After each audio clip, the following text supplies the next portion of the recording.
देश दुनिया की हर वड्डी खबर के लिए हुणे डाउनलोड करो number 1 news app Dainik Savera times.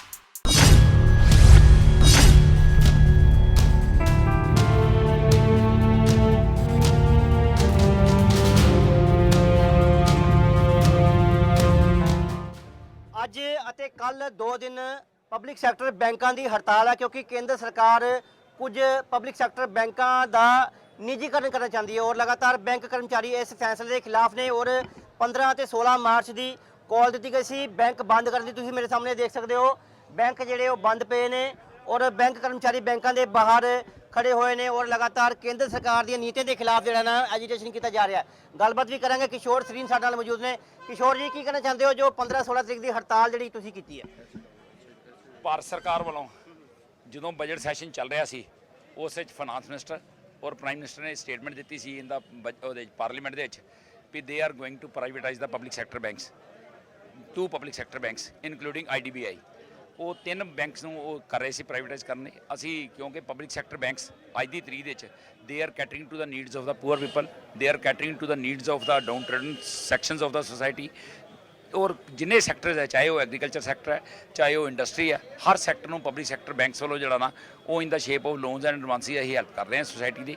ਔਰ ਜਿੰਨੀਆਂ ਗੌਰਮੈਂਟ ਦੀਆਂ ਸਕੀਮ ਇੰਪਲੀਮੈਂਟ ਕਰਦੇ ਆ, ਚਾਹੇ ਓਲਡ ਏਜ ਪੈਨਸ਼ਨ ਹੈ, ਚਾਹੇ ਉਹ ਅਟਲ ਪੈਨਸ਼ਨ ਯੋਜਨਾ ਹੈ, ਚਾਹੇ ਉਹ ਕੋਈ ਬੁਢਾਪਾ ਪੈਨਸ਼ਨ ਹੈ, ਚਾਹੇ ਉਹ ਇਹ ਉਜਵਲਾ ਯੋਜਨਾ ਹੈ, ਕੋਈ ਵੀ ਜਿਹੜੀਆਂ ਸਕੀਮਾਂ ਜਿਹੜੀਆਂ ਗੌਰਮੈਂਟ ਦੀਆਂ ਉਹ ਸਾਰੇ ਪਬਲਿਕ ਸੈਕਟਰ ਬੈਂਕਸ ਇੰਪਲੀਮੈਂਟ ਕਰਦੇ ਆ। ਔਰ ਮੋਦੀ ਸਾਹਿਬ ਨੇ ਲਾਲ ਕਿਲੇ 'ਤੇ ਖੜੇ ਹੋ ਕੇ ਕਿਹਾ ਸੀ ਵੀ ਮੈਂ ਨਾ ਮੈਂ देश बिकने दूंगा, कसम मैं इस मिट्टी की खाता हूँ, देश नहीं बिकने दूंगा। ਅੱਜ ਮੋਦੀ ਸਾਹਿਬ ਆਪਣੀ ਉਸ ਸਟੇਟਮੈਂਟ ਨੂੰ ਭੁੱਲ ਕੇ ਪਬਲਿਕ ਸੈਕਟਰ ਬੈਂਕਸ ਆ ਜਿਹੜੇ ਉਹਨਾਂ ਸਾਰਿਆਂ ਨੂੰ ਇਨਕਲੂਡਿੰਗ ਜਿਹੜੀਆਂ ਪਬਲਿਕ ਸੈਕਟਰ ਅੰਡਰਟੇਕਿੰਗਸ ਹੈ ਉਹਨਾਂ ਸਾਰਿਆਂ ਨੂੰ ਵੇਚਣ ਜਾ ਰਹੇ ਨੇ। ਔਰ ਜਦੋਂ ਇਹ ਪਾਰਲੀਮੈਂਟ 'ਚ ਸਟੇਟਮੈਂਟ ਦਿੱਤੀ ਸੀ ਸਾਡੀ ਲੀਡਰਸ਼ਿਪ ਜਿਹੜੀ ਹੈ United Forum of Bank Union, ਉਹਨਾਂ ਨੇ ਸਰਕਾਰ ਨੂੰ ਅਪੀਲ ਕੀਤੀ ਸੀ ਵੀ ਇਸ ਡਿਸੀਜਨ ਨੂੰ, ਕਿਉਂਕਿ public not even a single public sector bank is in loss, ਔਰ ਇਹ ਅਪੀਲ ਕੀਤੀ ਸੀ ਕਿ ਪਬਲਿਕ ਸੈਕਟਰ ਬੈਂਕਸ ਦਾ ਜਿਹੜਾ ਸਟੇਟਸ ਜਿਹੜਾ ਇਹਨੂੰ ਸਟੇਟਸ ਮੇਨਟੇਨ ਕੀਤਾ ਜਾਵੇ, ਇਹਨੂੰ ਪ੍ਰਾਈਵੇਟ ਨਾ ਕੀਤਾ ਜਾਵੇ। ਅੱਜ ਪਬਲਿਕ ਸੈਕਟਰ ਬੈਂਕਸ ਜਿਹੜੇ ਆ ਉਹ they are performing social responsibilities also, they are the main source of recruitment for the younger generation. ਜਿਹੜੀ ਅੱਜ ਯੂਨੀਵਰਸਿਟੀ ਬੱਚੇ ਜਿਹੜੇ ਆ, ਅੱਜ ਤੱਕ ਹਿੰਦੁਸਤਾਨ ਦੀ ਆਬਾਦੀ 136 ਕਰੋੜ ਹੋ ਗਈ ਹੈ ਔਰ ਤਕਰੀਬਨ 15-16 ਲੱਖ ਬੱਚਾ ਹਰ ਸਾਲ ਡਿਗਰੀਆਂ ਲੈ ਕੇ ਮਾਰਕੀਟ ਦੇ ਚਾਹੁੰਦਾ। ਸਵਾਲ ਇਹ ਹੈ ਜੀ, ਜੇ ਕੋਈ ਘਾਟੇ ਵਿੱਚ ਫਰਮ ਚੱਲਦੀ ਹੋਵੇ ਤਾਂ ਉਹਦਾ ਤਾਂ ਨਿੱਜੀਕਰਨ ਸਮਝ ਆਉਂਦਾ, ਜੇ ਤੁਹਾਡੇ ਬੈਂਕ ਜਿਹੜੇ ਨੇ ਘਾਟੇ ਵਿੱਚ ਨਹੀਂ ਹੈ ਤੇ ਫਿਰ ਨਿੱਜੀਕਰਨ ਕਿਉਂ ਹੈ? ਇਸੇ ਚੀਜ਼ ਦੇ ਅਸੀਂ ਰੋਣਾ ਹੈ ਵੀ ਅਸੀਂ ਜਦੋਂ ਅਸੀਂ ਪ੍ਰੋਫਿਟ 'ਚ ਹੈ, ਅਸੀਂ ਕੋਈ ਲਾਸ 'ਚ ਨਹੀਂ ਆ। ਜਿਹੜੀਆਂ ਗੌਰਮੈਂਟ ਦੀਆਂ ਜਦੋਂ ਨਰਸਿਮਹਾ ਰਾਏ ਗੌਰਮੈਂਟ ਆਈ ਸੀ, ਪਹਿਲਾਂ ਜਵਾਹਰ ਲਾਲ ਨਹਿਰੂ ਗੌਰਮੈਂਟ ਸੀ, ਉਹਨੇ ਕਿਹਾ ਸੋਸ਼ਲਿਸਟਿਕ ਪੈਟਰਨ ਹੀ ਅਡਾਪਟ ਕਰਾਂਗੇ। ਉਸ ਤੋਂ ਬਾਅਦ ਇੰਦਰਾ ਗਾਂਧੀ ਆਈ, ਉਹਨਾਂ ਨੇ ਸਾਰੇ ਜਿੰਨਾ ਪ੍ਰਾਈਵੇਟ ਸੈਕਟਰ ਸੀ ਉਹਨੂੰ ਸਾਰਿਆਂ ਨੂੰ ਨੈਸ਼ਨਲਾਈਜ਼ ਕਰਤਾ। ਜਦੋਂ ਨਰਸਿਮਹਾ ਰਾਏ ਗੌਰਮੈਂਟ ਆਈ, ਮਨਮੋਹਨ ਸਿੰਘ ਵਾਜ ਦਾ ਫਾਈਨਾਂਸ ਮਿਨਿਸਟਰ, ਉਸ ਵੇਲੇ ਇੱਕ ਡਿਸੀਜਨ ਲਿਆ ਗਿਆ ਵੀ ਜਿਹੜੇ ਪਬਲਿਕ ਸੈਕਟਰ ਬੈਂਕਸ ਔਰ ਪਬਲਿਕ ਸੈਕਟਰ ਅੰਡਰਟੇਕਿੰਗਸ ਜਿਹੜੀਆਂ ਉਹ ਲਾਸ 'ਚ ਹੈ, ਅਸੀਂ ਉਹਨਾਂ ਨੂੰ ਸੇਲ ਕਰਾਂਗੇ। ਔਰ ਅੱਜ ਦੀ ਤਰੀਕ 'ਚ ਕੋਈ ਪਬਲਿਕ ਸੈਕਟਰ ਬੈਂਕ ਲਾਸ 'ਚ ਹੈ ਹੀ ਨਹੀਂ ਹੈ। ਤਾਂ ਐਸੇ ਕਰਕੇ ਤਾਂ ਅਸੀਂ ਕਹਿ ਰਹੇ ਹਾਂ ਸਰਕਾਰ ਨੂੰ ਵੀ ਤੁਸੀਂ ਆਪਣਾ ਡਿਸੀਜਨ ਕਿਉਂ ਲੈ ਰਹੇ ਜਦੋਂ we are earning huge amount of profit, ਅਸੀਂ ਪ੍ਰੋਫਿਟ ਅਰਨ ਕਰ ਰਹੇ ਹਾਂ, ਸਾਨੂੰ ਫਿਰ ਜਿਹੜਾ ਬਲੀ ਦਾ ਬੱਕਰਾ ਜਿਹੜਾ ਕਿਉਂ ਬਣਾਇਆ ਜਾ ਰਿਹਾ ਹੈ? ਹੁਣ 2 ਦਿਨ ਦੀ ਹੜਤਾਲ ਕਰਕੇ ਕੰਮਕਾਜ ਕਿੰਨਾ ਪ੍ਰਭਾਵਿਤ ਹੋ ਗਿਆ ਲੋਕਾਂ ਦਾ? ਅੱਜ total banking industry all over India ਤਕਰੀਬਨ 10 ਲੱਖ ਪਬਲਿਕ ਸੈਕਟਰ ਬੈਂਕਸ ਦਾ ਆਫਿਸਰ ਔਰ ਵਰਕਮੈਨ ਜਿਹੜਾ ਉਹ ਸਾਰਾ ਅੱਜ ਸਟ੍ਰਾਈਕਸ 'ਤੇ ਹੈ। ਕੋਈ ਬੈਂਕ ਨਹੀਂ ਖੁੱਲਿਆ, ਕੋਈ ਬ੍ਰਾਂਚ ਨਹੀਂ ਖੁੱਲੀ, ਸਾਰਾ ਟੋਟਲ ਜਿਹੜਾ ਬਿਜ਼ਨਸ ਜਿਹੜਾ ਅੱਜ ਬੰਦ ਪਿਆ। ਕੋਈ ਕਲੀਅਰਿੰਗ ਹਾਊਸ ਨਹੀਂ ਲੱਗ ਰਿਹਾ, ਕੋਈ ਡਰਾਫਟ ਦੀ ਰਿਮਿਟੈਂਸ ਨਹੀਂ ਹੋ ਰਹੀ, RTGS ਨਹੀਂ ਹੋ ਰਹੀ, ਨੈਫਟ ਨਹੀਂ ਹੋ ਰਹੀ, ਕੋਈ ਨਹੀਂ ਹੋ ਰਹੀ।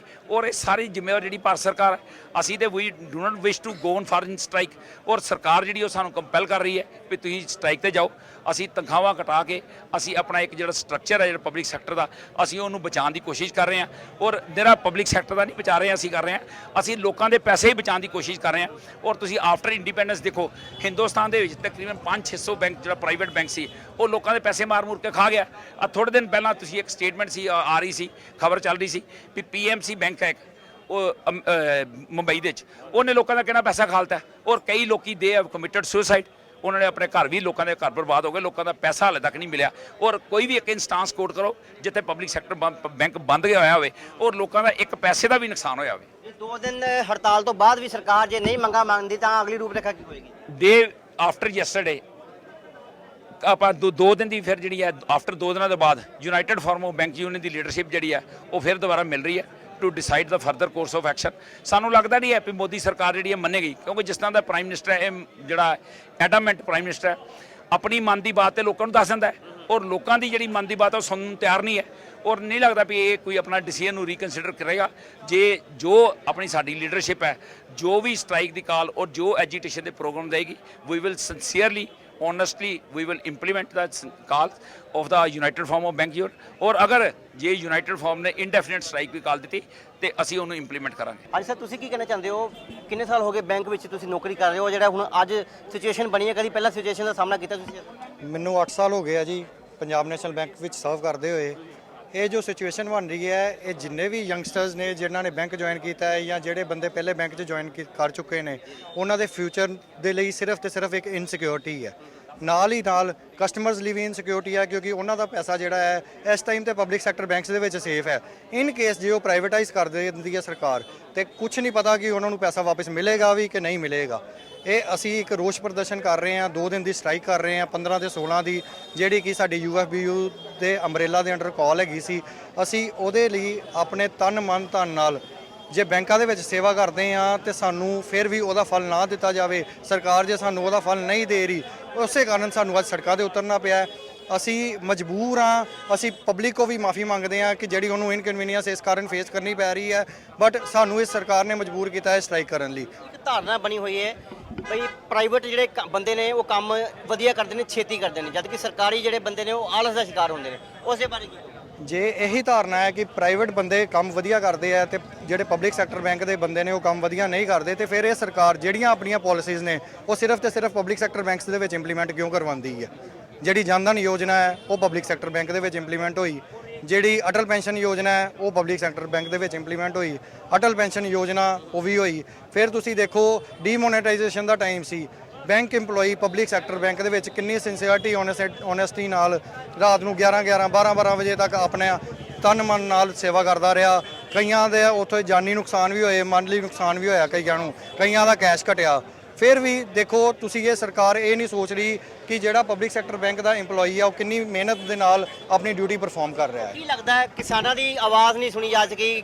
ਲਗਾਤਾਰ ਕਿਸਾਨ ਵੀ ਵੱਡੇ ਪੱਧਰ ਤੇ ਅੰਦੋਲਨ ਤੇ ਬੈਠੇ ਹੋਏ ਨੇ, ਉਹਨਾਂ ਦੀ ਆਵਾਜ਼ ਨਹੀਂ ਸੁਣੀ ਸਰਕਾਰ ਨੇ, ਤੁਹਾਡੀ ਆਵਾਜ਼ ਸੁਣੂਗੀ? ਇਹ ਤੇ ਮੁਸ਼ਕਲ ਹੀ ਲੱਗ ਰਿਹਾ ਜੀ ਕਿ ਸਰਕਾਰ ਆਵਾਜ਼ ਸੁਣੇਗੀ, ਕਿਉਂਕਿ ਜੋ ਸਾਨੂੰ ਨਜ਼ਰ ਆ ਰਿਹਾ ਹੈ ਇਹ ਜਿਹੜੀ ਡੈਮੋਕ੍ਰੇਸੀ ਨਹੀਂ ਹੈ, ਇਹ ਦੇਸ਼ ਦੇ ਵਿੱਚ ਡਿਕਟੇਟਰਸ਼ਿਪ ਹੋ ਰਹੀ ਹੈ। ਤਾਨਾਸ਼ਾਹੀ ਬਿਹੇਵੀਅਰ ਹੈ ਗਵਰਨਮੈਂਟ ਦਾ, ਜੋ ਉਹਨਾਂ ਨੇ ਕਹਿਤਾ ਉਹ ਇੰਪਲੀਮੈਂਟ ਹੋ ਰਿਹਾ ਹੈ, ਜਿਹੜਾ ਕਿ ਸਿਰਫ ਤੇ ਸਿਰਫ ਇਕਨੋਮੀ ਲਈ ਵੀ, ਸਿਟੀਜ਼ਨਸ ਲਈ ਵੀ, ਤੇ ਜਿੰਨੇ ਬਿਜ਼ਨਸ ਕਲਾਸ ਹੈ ਚਾਹੇ EMPLOYEE ਕਲਾਸ, ਸਰਵਿਸਮੈਨ ਹੈ, ਹਰ ਇੱਕ ਲਈ ਨੁਕਸਾਨਦਾਇਕ ਹੈ। ਤੇ ਕੀ ਫਿਰ ਅੱਗੇ ਆਉਣ ਵਾਲਾ ਸਮਾਂ ਕਿਸ ਤਰ੍ਹਾਂ ਦਾ, ਕੀ ਕਿਸ ਤਰ੍ਹਾਂ ਦੀ ਰੂਪਰੇਖਾ ਤਿਆਰ ਕਰੋਗੇ ਜਿਹੜਾ ਤੁਹਾਡਾ ਤਿੱਖਾ ਸੰਘਰਸ਼ ਕਰਨ ਵਾਸਤੇ? ਜਿਸ ਤਰ੍ਹਾਂ ਸਾਨੂੰ ਉੱਪਰੋਂ AIBA ਵੱਲੋਂ ਜਾਂ United Forum of Bank Unions ਵੱਲੋਂ ਜੋ ਕਾਲ ਆਏਗੀ ਉਹਨੂੰ ਅਸੀਂ ਓਨੈਸਟਲੀ ਸਿੰਸੀਅਰਲੀ ਇੰਪਲੀਮੈਂਟ ਕਰਾਂਗੇ, ਚਾਹੇ ਉਹ ਇੰਡੈਫੀਨਿਟ ਸਟ੍ਰਾਈਕ ਦੇ ਕਿਉਂ ਨਾ। ਬੈਂਕ ਜਿਹੜੇ ਸ਼ਹਿਰ 'ਚ ਜਿਹੜੇ ਬੰਦ ਪਏ ਹੋਏ, ਅੱਜ ਹਰ ਸਰਕਾਰੀ ਬੈਂਕ ਸ਼ਹਿਰ ਦਾ ਬੰਦ ਹੈ, ਹਰ ਸਰਕਾਰੀ ਬੈਂਕ ਦਾ EMPLOYEE ਤੇ ਆਫੀਸਰ ਸੜਕਾਂ ਤੇ ਹੈ, ਜਿਹੜਾ ਕਿ ਕੈਸ਼ ਨੂੰ, ਡਰਾਫਟ ਨੂੰ, ਨੈਫਟ ਨੂੰ, RTGS ਨੂੰ, FDਆਂ ਨੂੰ, ਕਲੀਅਰਿੰਗ ਨੂੰ, ਹਰ ਇੱਕ ਚੀਜ਼ ਨੂੰ ਨੁਕਸਾਨ ਹੋ ਰਿਹਾ ਹੈ।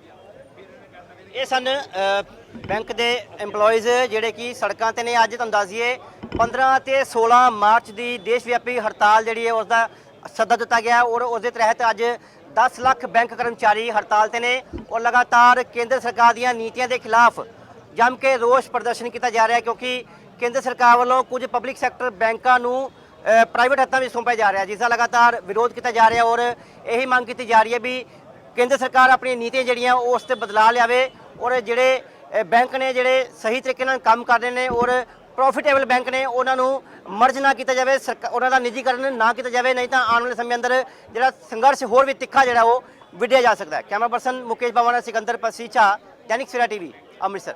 All world open challenge 17 time gold medallist मियां रफीक मोहम्मद, पंडित, मौलवी, बेगम, तांत्रिक, इन्हां चोरा ठग्गां तो सावधान। स्पेशलिस्ट वशीकरण, सट्टा नंबर, लव मैरिज, पति पत्नी च अनबन, विदेश च पक्का होना, कारोबार दा ना चलना, सिर्फ 31 घंटियां विच समाधान। फ्री फ्री फ्री मियां रफीक मोहम्मद। मोबाइल 84 374 94 647 84 374 94 648। पंडित राधे शर्मा, चमत्कार हुंदे वेखो अपनी अखां दे सामने। 24 घंटे विच पाओ हर परेशानी दा हल। मुसलमानी, रूहानी ते काले इलम दे बादशाह, मेरे कीते नूं मेरे तो इलावा कोई कट नहीं सकदा। मोड़ी वशीकरण करवाओ, मनचाहा प्यार पाओ, लव मैरिज, सौतन दुश्मन तो छुटकारा, तलाक केस, जमीनी झगड़ा, नौकरी, कारोबार च रुकावट, विदेश यात्रा, लॉटरी तो तुहानूं मिलेगा जां नहीं, सच्चाई जानो। लॉटरी नंबर पाओ 649 होवे जां लोटो मैक्स, तुहाडी हर गल 100% गुप्त रखी जावेगी। प्यार विच धोखा खाए प्रेमी प्रेमिका एक बार जरूर मिलो, मैं तुहाडा प्यार टुटन नहीं देवांगा। मोबाइल 98 768 045 80 85 588 38 617।